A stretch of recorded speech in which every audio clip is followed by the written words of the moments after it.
भारतीय राष्ट्रीय कांग्रेस। एक परिचय और स्थापना। प्रथम पृष्ठ।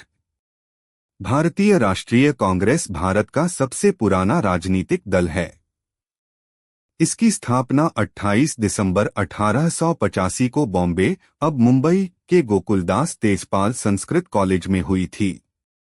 संस्थापक। इसकी स्थापना में एक सेवानिवृत्त ब्रिटिश अधिकारी एओ ह्यूम ने मुख्य भूमिका निभाई थी।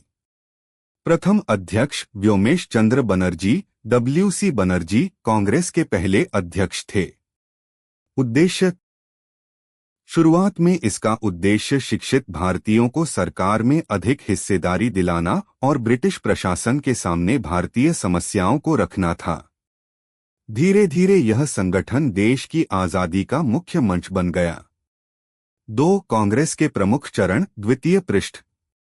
कांग्रेस के इतिहास को मुख्य रूप से 3 चरणों में देखा जा सकता है। नरमपंथी चरण 1885 से 1905 उदास स्माइली। इस दौरान दादाभाई नौरोजी और गोपाल कृष्ण गोखले जैसे नेताओं का दबदबा था। वे प्रार्थना पत्रों और शांतिपूर्ण चर्चाओं के जरिए सुधार चाहते थे।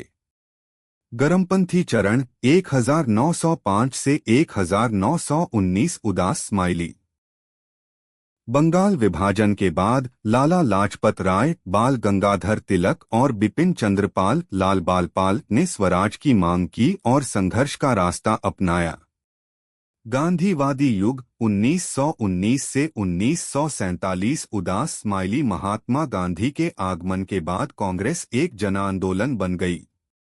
असहयोग आंदोलन, सविनय अवज्ञा आंदोलन और भारत छोड़ो आंदोलन के माध्यम से कांग्रेस ने पूरे देश को एकजुट किया। 3 स्वतंत्रता के बाद कांग्रेस की भूमिका। तृतीय पृष्ठ।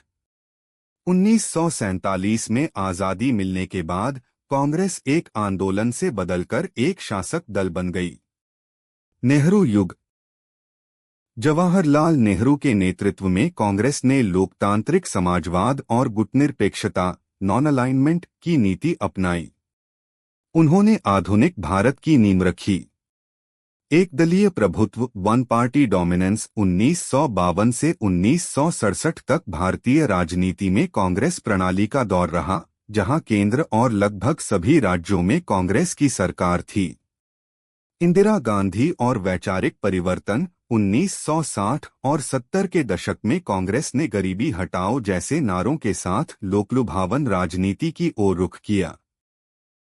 बैंकों का राष्ट्रीयकरण और प्रिवी पर्स की समाप्ति जैसे साहसिक निर्णय इसी दौरान लिए गए। 4 विचारधारा और वर्तमान चुनौतियां। चतुर्थ पृष्ठ।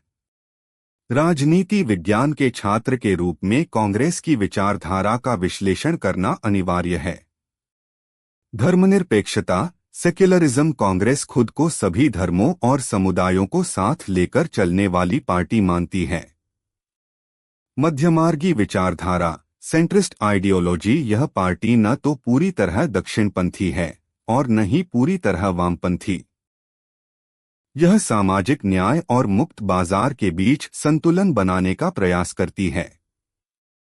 वर्तमान स्थिति। 1990 के दशक में उदारीकरण लिबरलाइजेशन की शुरुआत कांग्रेस सरकार PV नरसिम्हा राव और मनमोहन सिंह ने ही की थी। वर्तमान में पार्टी गठबंधन राजनीति के दौर से गुजर रही है और विपक्षी दल के रूप में अपनी भूमिका निभा रही है। निष्कर्ष। भारतीय राष्ट्रीय कांग्रेस केवल एक राजनीतिक दल नहीं, बल्कि भारतीय लोकतंत्र के विकास का एक इतिहास है।